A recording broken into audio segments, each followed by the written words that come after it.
right, joining us is Shantan Fanner, who is a dedicated professional with a strong background in education, counseling, and community service. For the past 16 years, he has been employed at Vernon College, serving as the Director of Student Activities, Student Success Specialist, and currently as the Assistant Director of Enrollment Management. We also have Michael Looney, who is the Vice President of Economic Development for San Angelo Chamber of Commerce, who has been the Vice President of Economic Development for the San Angelo Chamber of Commerce for 9 years, where he has focused on building the manufacturing and supply chain ecosystem of the city and the surrounding communities. Before moving to San Angelo in 2020, he worked in the commercial real estate brokerage and development industry in Austin. We have Ann Vlack, who is the Executive Director for the Education to Employment Partners, a community-based nonprofit in the Coastal Bend region of South Texas. Vlack is a native Texan by way of Dallas, my home, and Corpus Christi, and has worked in the nonprofit community in Central and South Texas for over 15 years as a fundraiser, event planner, volunteer, manager, and program director.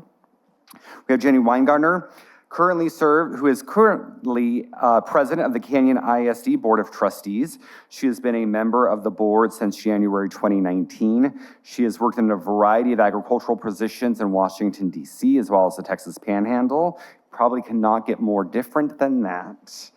Where she currently is the operational effectiveness for a regional John Deere dealership.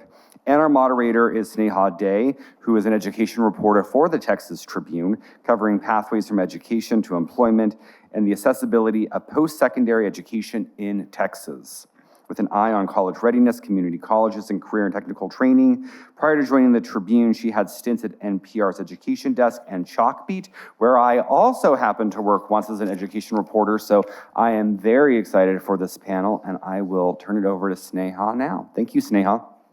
Thank you to y'all for being here, and thank you to our panelists. So we know young people are critical to the future of our rural communities. But when our rural students chart out their plans for life after high school, they often have to make decisions about whether to stay in their hometowns or leave. And I want to ask you all, in your conversations with young people, what are you finding is drawing young people to cities like the Metroplex, and what is drawing people to stay? I think mainly it's, a lot of young people who live in rural communities, they want to go out and, quote, see the world. So they want to go out and experience life in a larger community. Clearly there's more opportunities just because there's more people, there are more enterprises there. But what we find in San Angelo through our economic development efforts and our outreach efforts with Howard College, Angelo State University, and our SAISD is that a lot of the students tell us, bring industry here, technology jobs, manufacturing, supply chain jobs, because we want to stay in San Angelo. And so we actually had an experience with a company that did a year-long training at Howard College. And at the end of the training was for wind turbines, told the students, we're going to be deploying you all over the United States and Alaska. And out of 34 kids, only one of them said, sure, let's go.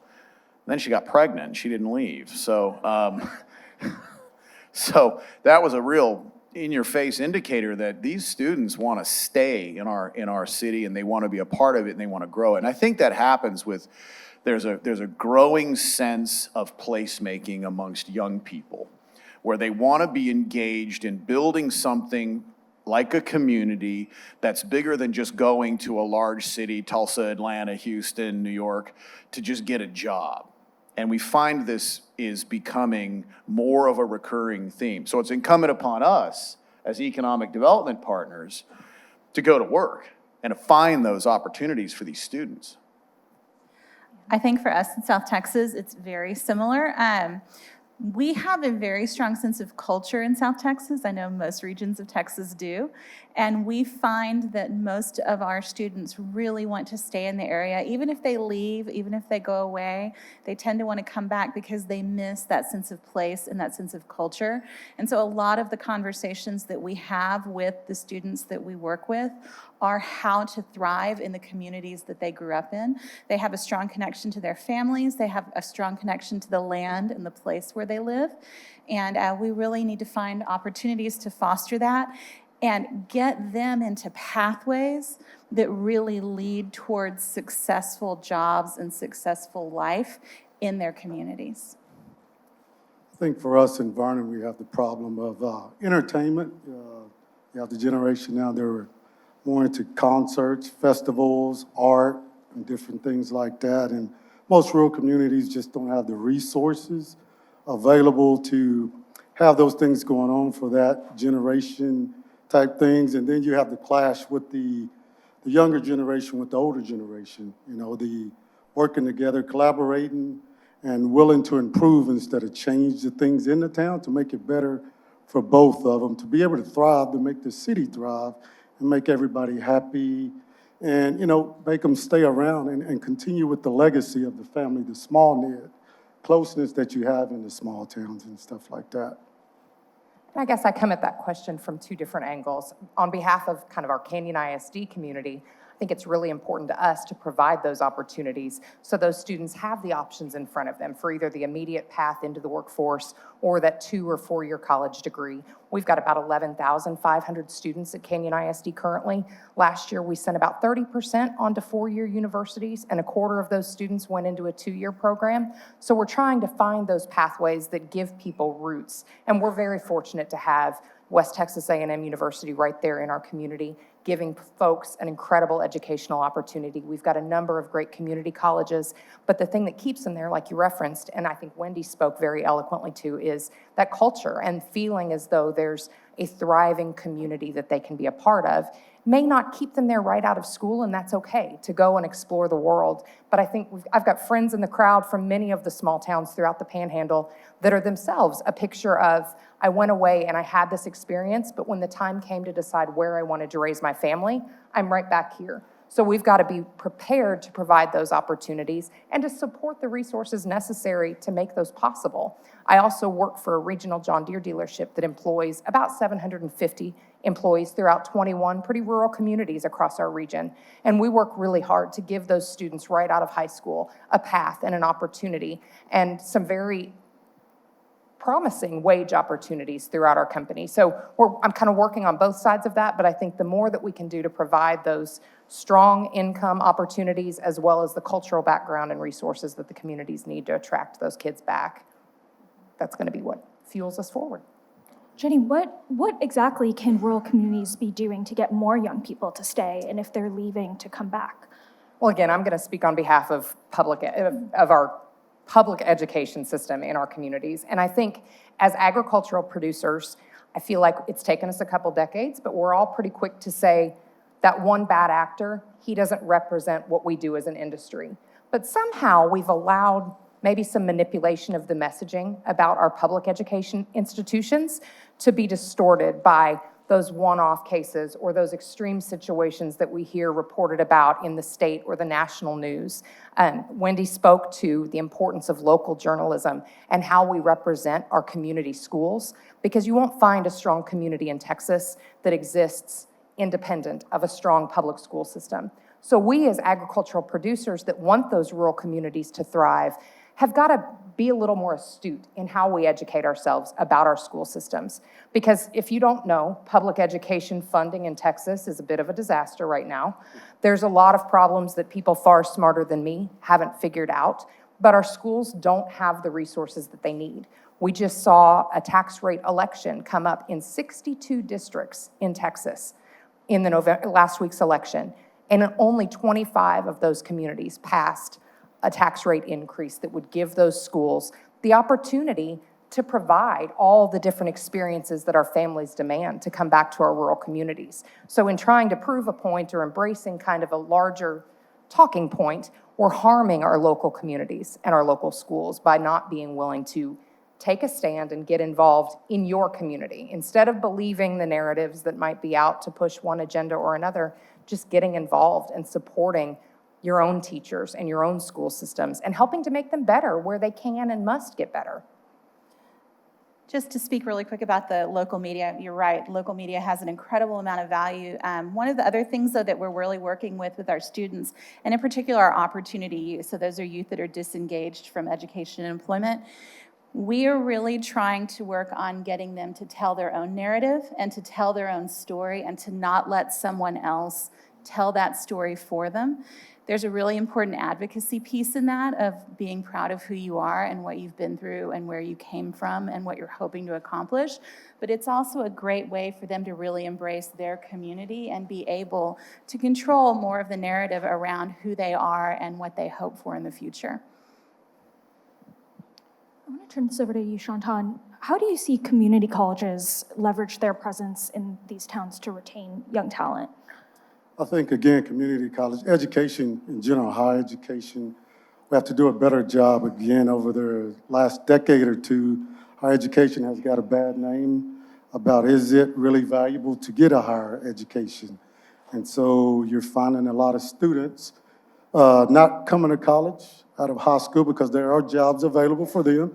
As she mentioned, you can walk out of high school and make a great salary, more than what we all probably made coming out of high school or even with our college-educated degrees. So I think we have to bring back the value of higher education degree, and they might not see it at the moment, but let them know, in the future, this is going to be very valuable. And to continue to work with our K-12 partnership in the ISDs, not starting at just the junior and senior levels, but starting in middle school and letting those kids see what the rural community colleges and universities have to offer so they don't have to leave their communities and they can stay there, at least get their 2-year degree, then move on and then come back, into their communities and invest in that. Kind of a comment that you just made, Mark, is a solution. What can be done? And I think, one, the community's investment in supporting public education is critical. Two, one of the things that we've done in San Angelo, which is kind of subjective, but it's actually worked, and that is the Economic Development Department of the Chamber and all of our other economic development partners, whether they're at Howard College or ASU or SAISD or the City of San Angelo Development Corporation, we've made an effort to consistently reach out to those members of our community who I suppose one would call city elders. These are the men and women who probably had their community and economic development primes decades ago, but they're still with us, and their voices are still relevant, and their horsepower as advocates is still very relevant. In the olden days, the village elders, that was a moniker of great respect, and for good reason, because they have the ability to communicate effectively and sensibly to the younger generation as to what steps need to be taken from a community involvement perspective to elevate the community to the next step. And we found that to be very, very useful. It seems very subjective, but we invite them onto our boards and we bring them into as many community and economic development symposiums and meetings on a quarterly basis as possible. And those are the people who can phone up a state representative or a state senator or even someone at the federal congressional level and get things moving forward if there's any need for that kind of involvement. So we find that embracing our senior leadership, even if they've retired and kind of started to fall back a little bit within the community, they're very important. The second thing we do, and I'll let you speak to this a little bit more because I think it's coming our way, is our support of our incumbent industries, our incumbent businesses. Commonly, it's known as business retention and expansion. In San Angelo, we practice and subscribe to the philosophy and theory of economic gardening. That's the National Center for Economic Gardening, a program that's been run for 30 years by Chris Gibbons. If you're interested in it, you can look up Littleton, Colorado, Economic Development Miracle. It's a textbook description of a small city in Colorado that lost its single largest employer. And Gibbons, as a young man, was tasked with trying to backfill a 1 million square foot nuclear warhead manufacturing plant that shuttered in 1990, and he didn't do it. He said, we're going to support our existing incumbent businesses, and that's how they did it. So these are some of the tools that we use that our viewers and audience can certainly tap into. Chantal, I want to come back to you. You mentioned earlier that young people, part of the challenge of getting them to want to stay is the lack of social opportunities, maybe recreation that is happening in their downtowns. Can you talk a little bit more about that? Well, yes, in many rural areas, cities and stuff, they creating parks, dog parks, bike trails, walk trails, different things like that. And so you have the younger generation that are growing up in the internet age. They see a lot of stuff. They see the world. They see a lot of things, and they're more actively involved than us who are older, and they like to be outside, majority of them, if believe it or not. They're not all on the computer just playing video games, but they like to be active and involved outside. And so a lot of rural areas, communities, especially Vernon, just don't have the resources to create those things that they need. A park trail, a bike trail, dog park, or even, bringing in concerts, different art design, museums and contests and different things that younger generation are very involved in. And so I think rural communities kind of fall short on that due to lack of resources that they have available. And you find, even with bowling alleys, movie theaters, yes, we have them, but, they're outdated. They don't get all the updated movies. And so they have to go out of town to watch movies or even go to a decent restaurant and things like that. So I think we have to do a better job of investing in our community, as well as partnering with the older generation, with younger and older generation, working together to be able to come to a synopsis to, make the town better so they are able to stay and work together with one another. And I guess I'd add into that our public schools have a big role in that. I think programs that are encouraging civic involvement, not just competitive participation in things that help to grow to develop that love for the community that they're in, to give back and to serve, to make connections along the way, and be able to help shape the community that they're going to live in. That's maybe an area that I see us in public education sometimes neglecting a little bit, is the leadership capabilities of the kids that are coming through our doors. We want to provide all these services and all these opportunities that are so important, but a lot of the kids coming through our schools today just want to have a say, whether it's a say in the path that they're going to follow and the options that are presented to them, or just to feel like what they're doing, where they live and where their families work, is having an impact on something. I think we underestimate that, and sometimes we tamp that down. So looking for those opportunities to get students in our rural communities, not just ready to be consumers of the opportunities that are there, but to help build them and shape them. And I think looking for those extracurricular activities that promote service, supporting the programs that get kids. There was a comment made earlier about those internships, supporting those things that get our students into the workplace, having those experiences, not just sitting and taking a class or getting a piece of paper that meets the state metric on certification requirements, but finding the skills that give back to whatever that unique personality in each of our communities looks like. Anne, do you want to respond to that? I agree that internships, we do a lot of internship work and we do a lot of career training program work, and I think that's really key to it. So we call it navigating and advising. We are not directing. We're trying to create an environment where they are able to figure out what works best for them for a post-secondary plan, and civic engagement is a big piece of that. Particularly with a lot of the rural youth that we work with, finding ways for them to engage in their community is really, really significant to them figuring out what the value is going to be of what path they're choosing, and getting them to really start thinking about that and not just thinking about the nuts and bolts of how much money you're going to be making and what you need to do to get there, but really thinking about creating an entire life. And what you want your life to look like is a big piece of that. And I think civic engagement is a really important part of that so that they feel the value in what they're doing. So being civically engaged, not being an anonymous person, and making sure that these people understand, these young people understand that they play a crucial role in placemaking. Exactly. Absolutely. Many rural students I talk to say they want to pursue higher education, but might feel like there are not enough jobs in their hometowns that require a college degree. Chantal, do you see this as a challenge in Vernon? And what can be done so that college-educated youth have local career opportunities that like match their education experience? Yes, I'll speak for, my rural community. There are not a lot of job opportunities with our higher education degree besides healthcare, bit of doctor at our North Texas State Hospital and different things. And so, as you mentioned earlier, a lot of kids we have Tyson Foods in our backyard. And so that's a great salary walking out the door. So you find a lot of students who, their parents work there, their grandparents work there, so they see that as their, opportunity to get rich and have a comfortable living.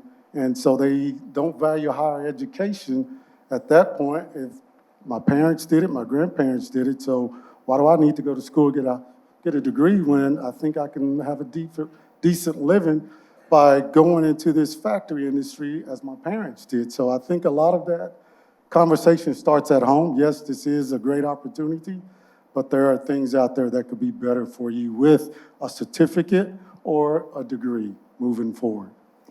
And I think for us, doing the work that we do not only with the seniors and the Opportunity Youth, but also doing the reskilling and the upskilling of adults through our programs with that is a really key piece of that. We're having conversations with the school districts that we work with right now about their outcome bonus funding and what they left on the table and what their potential is for that. And one of the conversations that we've had, not prompted by us, but prompted by school officials, is what can we do to get the parents more involved in this process? Because we know that parent involvement is really key to the success of the post-secondary plans for the students.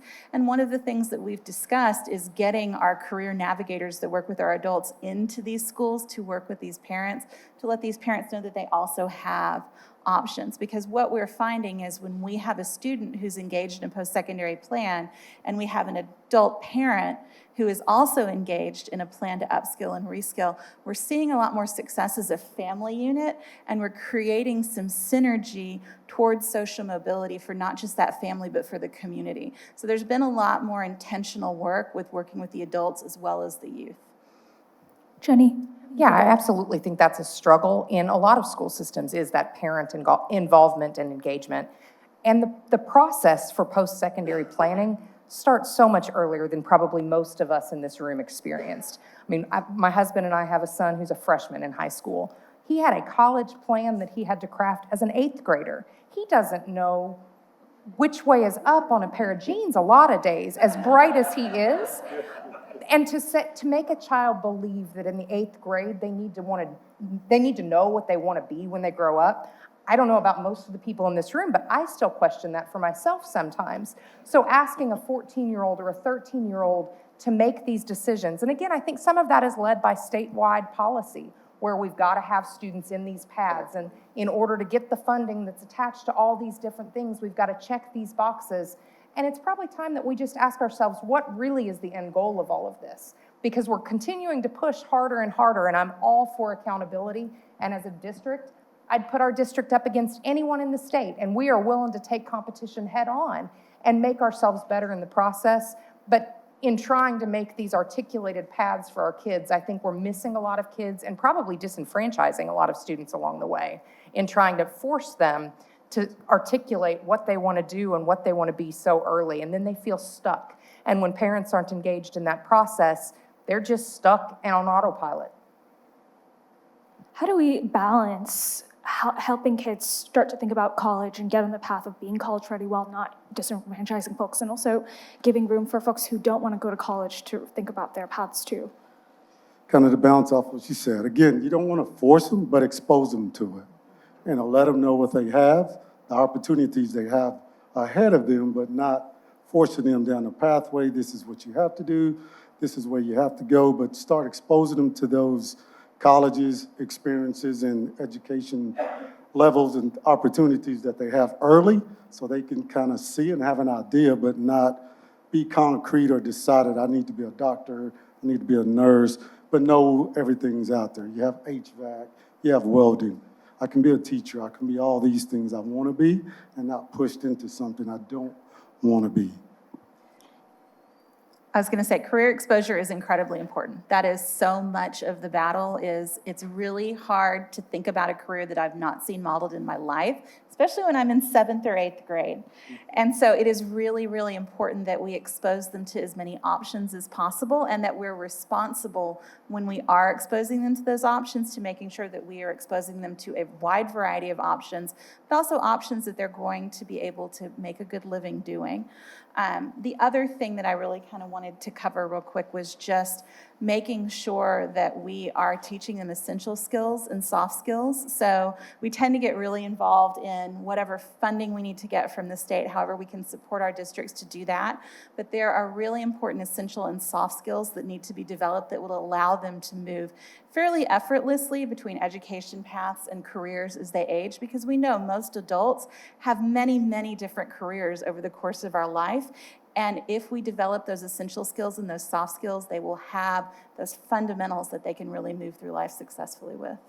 What do you think about when you say soft skills?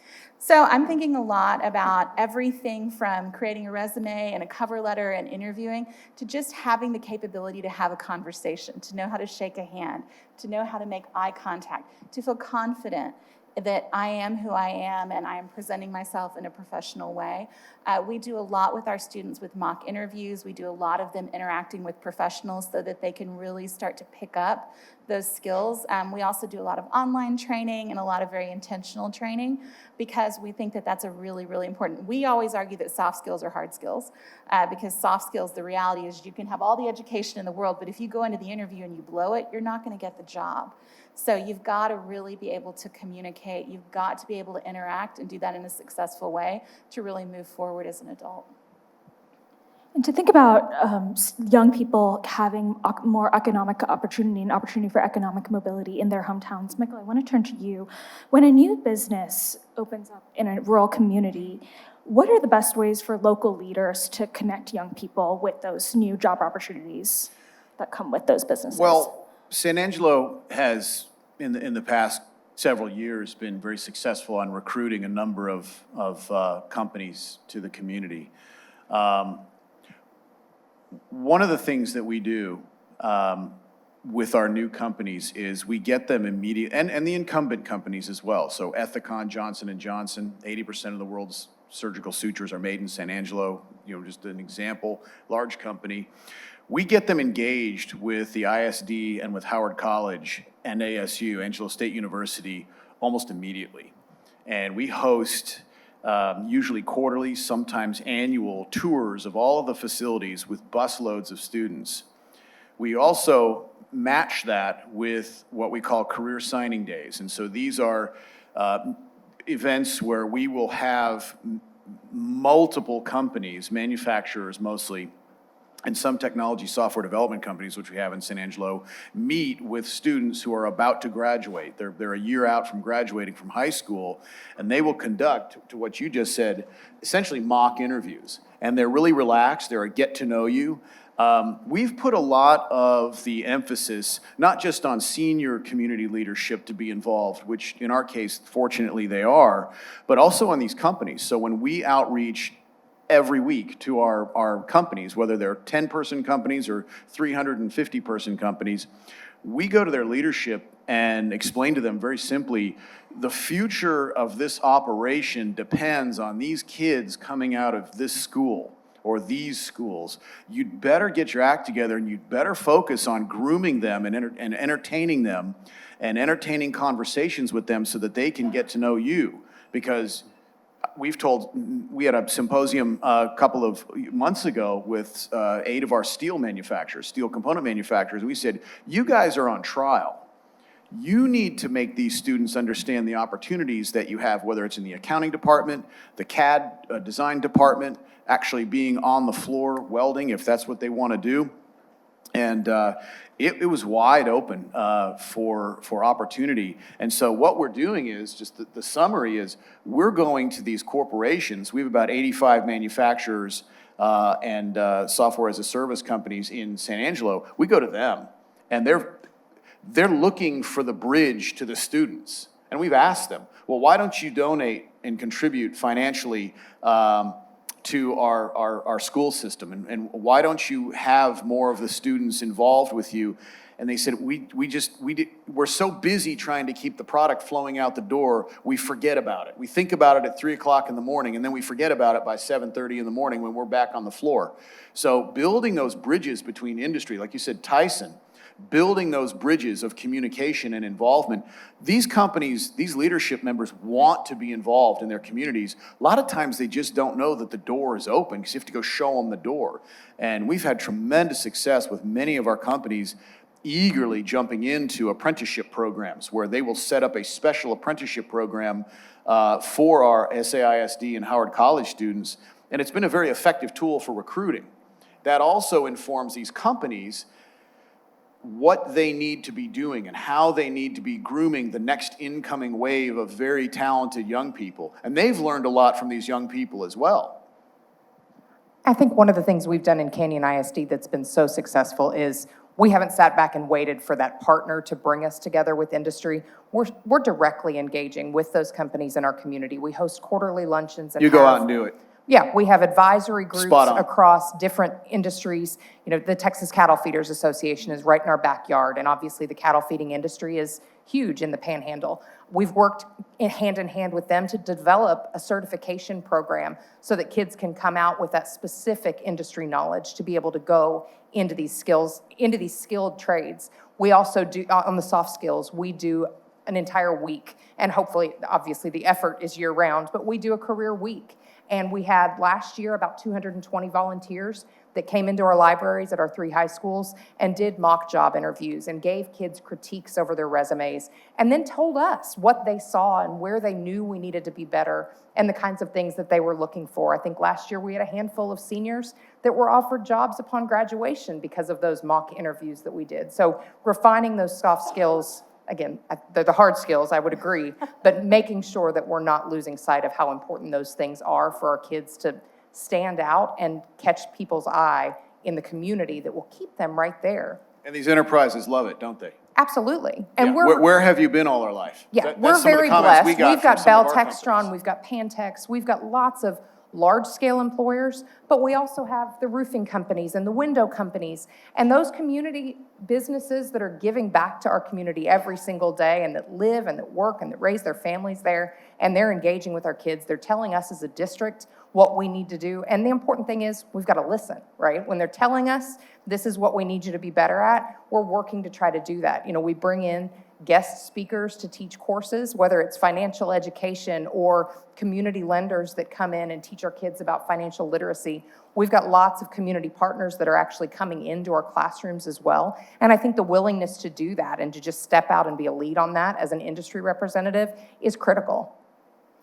I want to transition a little bit. You mentioned, Jenny, earlier that the school is working with limited resources, and certainly rural schools across Texas are working with limited resources to match some of the opportunities that urban areas have.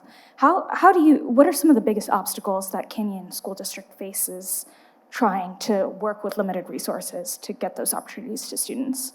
As a rural school district that kind of is quasi-rural at this point, we've got 11,500 students. We kind of overflow into Amarillo, and that's an area of high growth for us. Resources are at the heart of every challenge that we have in so many ways. And I think the cultural take on public education right now has people second guessing our school systems. And whereas before we would go develop a relationship with our kids' teachers and learn for ourselves what was going on, maybe we've gotten a little lazy about that. So that challenge in getting the local level resources and then dealing with a changing state and federal landscape and all of the mis and disinformation that flows.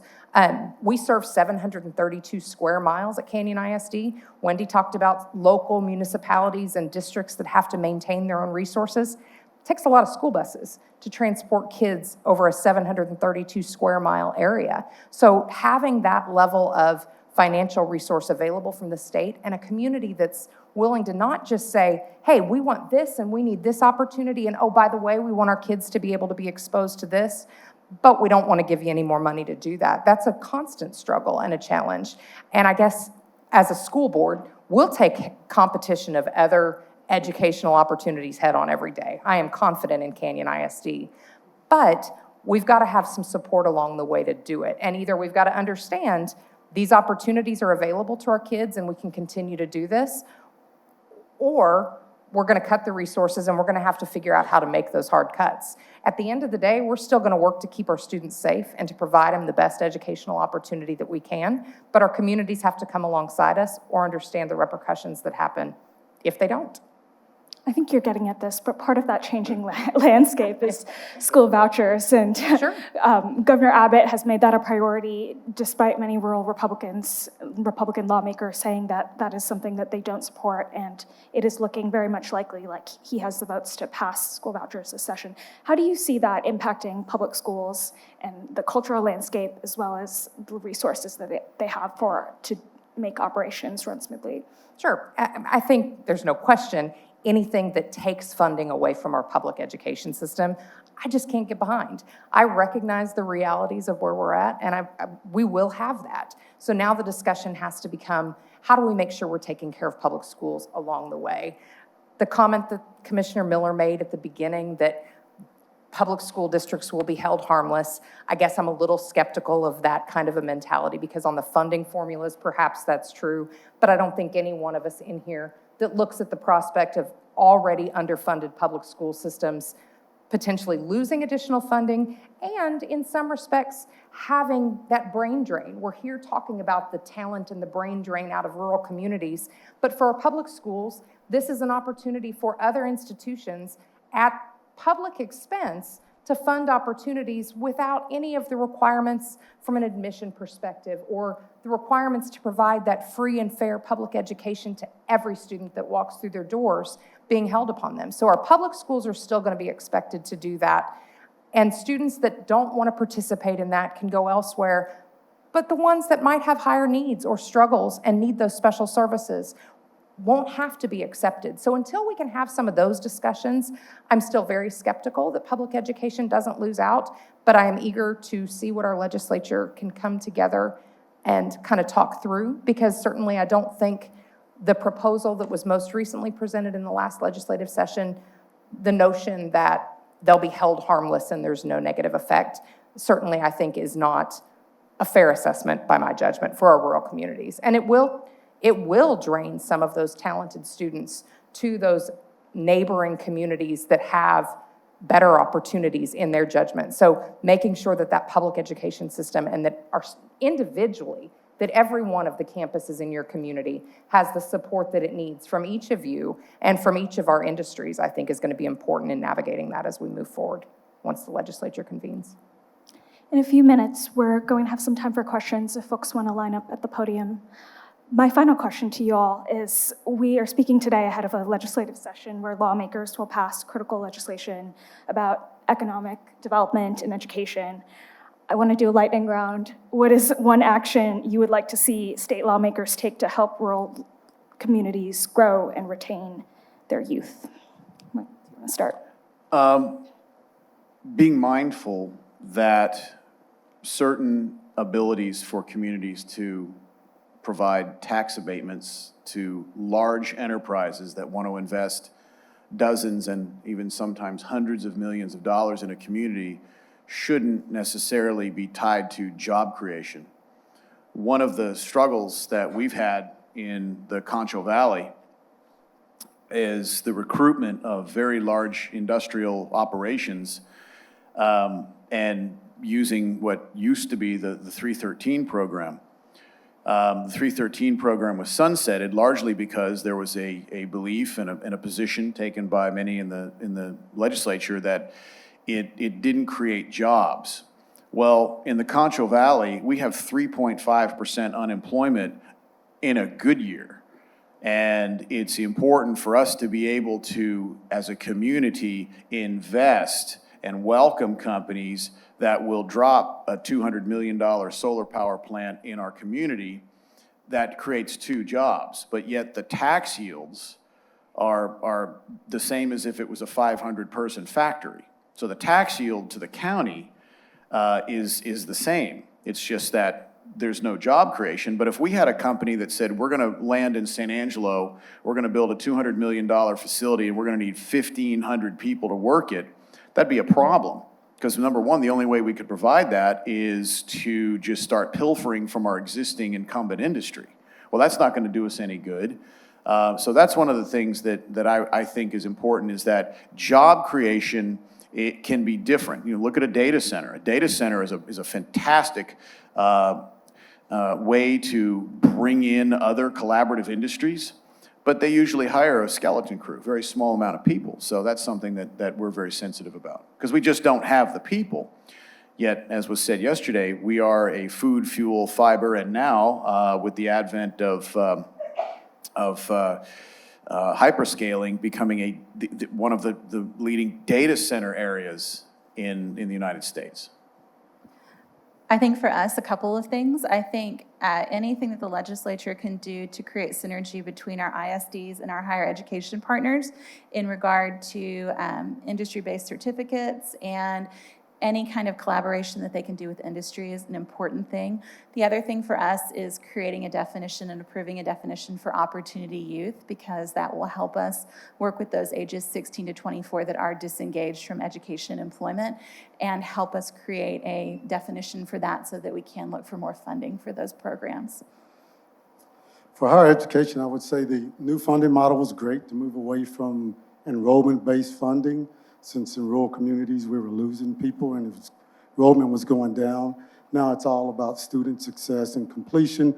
But what I would like to see is our legislators pump more money into the community colleges from where enrollment was down and those accounts were drained. And so, you know, just put more money into the community college to be able to have that affordable education for our local students, as well as provides more scholarships to entice them to stay in the area. I think probably the two most pressing needs, one would be a basic allotment adjustment, which was obviously held up in the last legislature. I'm hopeful that we can get some progress on that, releasing the state's budget surplus back into public education. I also think that we should reevaluate the entire funding mechanisms. Currently, we're paid on attendance, and I think for public school systems that have to staff based on enrollment, not attendance, looking at an enrollment-based allocation as opposed to an attendance-based allocation probably goes a long way. I think maybe a little more politically pointed, stop coming back to our districts and campaigning on local control, but holding our public school system hostage and at the mercy of Austin. I think we've got a lot of legislatures that are well-intentioned, but when it comes down to actually making the decisions that support our schools in their own communities, we've allowed ourselves to become the political football in Austin. And I think I'm hopeful that in this upcoming legislative session, we can see a reverse of that trend that persisted last time. We're going to turn to questions. And reminder for those online, you can submit questions at texastribune.org/ask, and welcome anyone in the audience here to ask questions as well. This person is asking about, have you looked at maker spaces? They refer to them as basically community tool shops in schools, libraries, and nonprofits to help attract youth. They reference some in Houston, but maybe broaden that to just thinking about new roles for civic institutions that may be reinventing themselves to be able to engage young people.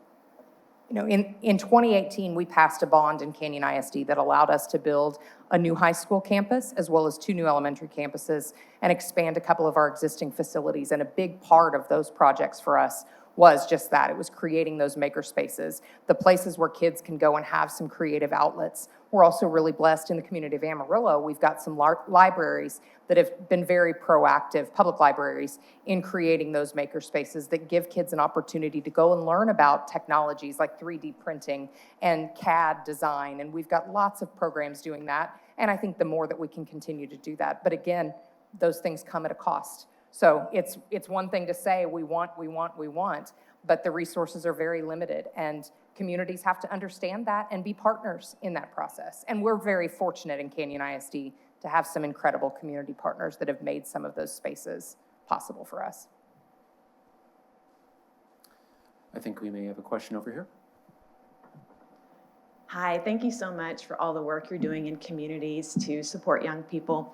My name is Carolyn Watson, and I'm the chair of the Texas Opportunity Youth Network, which is a collection of communities across Texas that are focused on reducing rates of disconnection of young people from education and employment.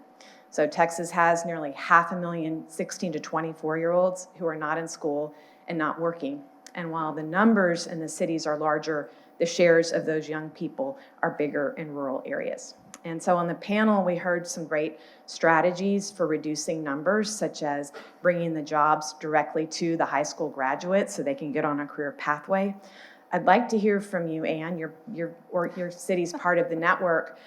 Talk about why your organization decided to focus on this group of young people who are often hidden in plain sight. Thank you. Absolutely. So Education to Employment Partners as a community-based organization is the representative for the city of Corpus Christi on education and workforce issues. So we had city support to create a data mapping, and what we found were that we had 22,000 opportunity youth just in our city alone. That does not include the other 12 counties that we work with, the other 42 school districts we work with. So we know that there is a vast economic impact for that, and we know that we have a population that we've been failing.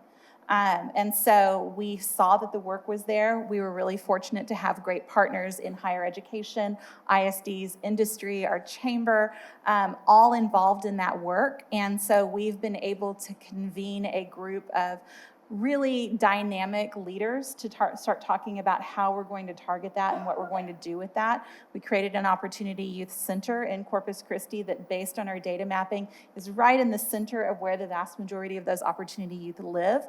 And then we were able to work on a toolkit that we will be taking out into our rural communities. Because we do have our rural post-secondary advising program, we will be able to roll that toolkit out with our groups that we already work with in our communities that we already have established trust with. So we think it's a really significant issue economically. We think it's a really significant issue socially. And it is something that requires a lot of wraparound services. It requires a lot of support. We're new to the game. We've been doing it about 2.5, 3 years. But our center's only been open for a year now. But we really feel like it's a big hidden issue that's not being tackled, and it's something that we want to bring light to and we want to acknowledge. That's why we want to get the legislature passed for it. We want to make sure that this is something that we really are dealing with, because particularly in our rural communities, these are the young people that are completely disengaged, the ones that don't get off the couch during the day, that don't have the prospect of what they're going to do for the future, and don't have the support behind them to take steps in the positive direction. I think those are all the questions we have time for. Thank you all for being here today, and thank you to our panelists.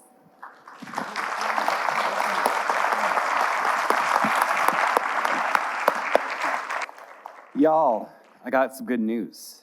It's lunchtime. But the cost of admission is becoming a Texas Tribune member. So do not forget, while you're out there enjoying your box lunch, to please see my colleague Emily to become a member. We really appreciate your support. I am joking, lunch is on us. But if you want to become a member, we will totally take your credit card, and you have a chance to enter the Paloma Petite Boots. So we hope to see you out there. Enjoy mingling. We will be back here at 12:30 sharp for a conversation with Dr. Deborah Burks. Oh, and I'm being told that lunch is around the corner in the lobby, or in the room where this event was last night. You'll see it out there.